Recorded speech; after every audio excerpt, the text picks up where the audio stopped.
નમસ્કાર દર્શક મિત્રો, વોઇસ ઓફ ગુજરાત ન્યૂઝ ચેનલમાં આપનું સ્વાગત છે। સમાચારમાં વિશેષ જોઈએ તો આપ દ્રશ્યમાં જોઈ શકો તેમ મહેમદાવાદ શહેરમાં આવેલ વોર્ડ નંબર 1ની અંદર આવેલ ઋતુરાજ સોસાયટીમાં આપ દ્રશ્યમાં જોઈ શકો તેમ ઘણા સમયથી ઉભરાતી ગટોરની સમસ્યા અથવા તો કોઈ ખામીને લઈને આપ દ્રશ્યમાં જોઈ શકો તેમ તળાવમાં ગંદા પાણીના ખાડાઓ ભરાતા તેમજ તેમાંથી આવતી માથું ફાટી જાય તેવી દુર્ગંધ વળી આપ દ્રશ્યમાં જોઈ શકો તેમ ઠેર ઠેર ગંદકી, સાફ સફાઈનો અભાવ જેવી અનેક સમસ્યાઓને લઈને સ્થાનિકો હેરાન પરેશાન થઈ ગયા છે। સ્થાનિકોના જણાવ્યા મુજબ તેઓ દ્વારા મહેમદાવાદ નગરપાલિકામાં વારંવાર રજૂઆત કરવા છતાં પણ આ સમસ્યાનું કોઈ સત્વરે નિવારણ આવતું નથી। નો ડાઉટ નગરપાલિકાના કર્મચારીગણ માણસોને મોકલે છે, કામ પણ કરે છે, પણ આનો કોઈ કાયમી હલ કે નિવારણ આવતું નથી। ત્યારે આવનાર સમયમાં ચોમાસું આવતું હોય ત્યારે પરિસ્થિતિ વધુ વિકટ થશે, જેને લઈને સ્થાનિકો દ્વારા મીડિયાના માધ્યમથી તંત્રને રજૂઆત કરવામાં આવી છે કે આ સમસ્યાનો સત્વરે વહેલી તકે નિવારણ કરવામાં આવે।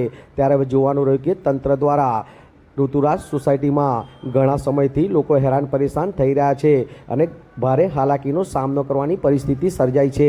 ત્યારે સમસ્યાનું સત્વરે કોઈ નિવારણ લાવવામાં આવે છે કે કેમ, આ ઉભરાતી ગટરો અથવા તો કોઈ ખામી છે તેનું કોઈ નિવારણ લાવવામાં આવે છે કે કેમ, તળાવમાં ભરાતા પાણીનો કોઈ નિકાલ કરવામાં આવે છે કે કેમ, ગંદકીનો કોઈ નિકાલ કરવામાં આવે છે કે કેમ, એ તો હવે જોવાનું જ રહ્યું। વિરાંગ મહેતા, મહેમદાવાદ।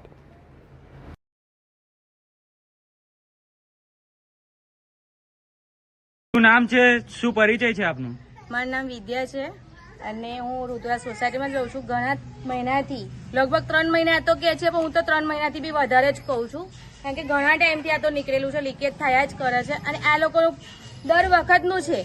એક વખત કરી જાય છે પછી પાછું રિપીટ થાય છે, એક વખત કરી જાય છે પછી પાછું રિપીટ થાય છે, તો દર વખત તો ના થવું જોઈએ ને એવું, બરાબર છે। અને સ્ટ્રીટ લાઇટ બી અમારે ઋતુરાજ સોસાયટીમાં કહીએ ચાલુ છે જ નહીં, એ બી અમે કમ્પ્લેન કરેલી જ છે। જીવીબીમાં 3 થી 4 વખત કમ્પ્લેન અમારા મિસ્ટર પોતે કરીને આવ્યા છે અને સોસાયટીના બી સભ્યો બધા કરવા જાય છે જ, પણ કોઈ કશું ઓપ્શન લેતા જ નહીં। આવું ચાલે જ નહીં ને, જ્યારે વોટ લેવાના હોય ત્યારે આવે છે અમે કરી દઈશું, અમે કરી દઈશું, અમને વોટિંગ કરો, વોટિંગ કરો, વોટ લઈ જાય પછી તો પછી આમ જોવા જ નથી આવતા, એવું થોડું સાફ સફાઈ વાળા નથી આવતા, કશું જ નહીં।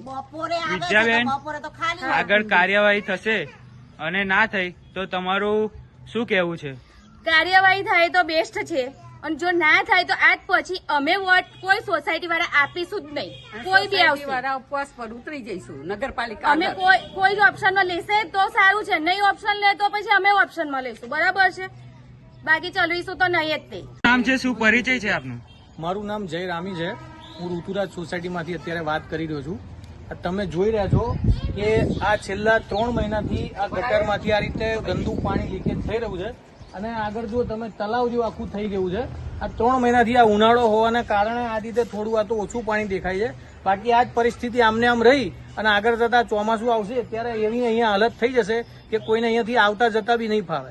અહીંયા નગરપાલિકાના માણસો આવે છે, આવીને એમની મેતે એમનું કામ કરીને જતા રહે છે, પણ ક્લિયર થયું કે નહીં, એ કામ થયું કે નહીં, એમનું આ ગટરમાંથી લીકેજ બંધ થયું કે નહીં, કોઈ જોવા આવતું છે નહીં। અને આ પરિસ્થિતિ છેલ્લા 3 મહિનાથી આમની આમ છે। એ લોકો આવે છે એમની મેં એમની મસ્તીમાં આવી અને કામ કરીને જતા રહે છે, પણ આ લીકેજ હતું એમનું એમ જ છે આજની તારીખમાં। હવે મને એવું લાગી રહ્યું છે કે આપણી નગરપાલિકા આ લીકેજ બંધ કરવા માટે કાં તો સક્ષમ નથી, કાં તો એ લોકોની દાનત નથી કે આ કામ આપણે પૂરી કરીએ, અમને એવું લાગી રહ્યું છે। એટલે હવે મહેરબાની કરી અને આની ઉપર ધ્યાન આપો અને આ જે તકલીફ છે દૂર કરવા માટે અમારી વિનંતી છે, બરોબર? આખી ઋતુરાજ સોસાયટી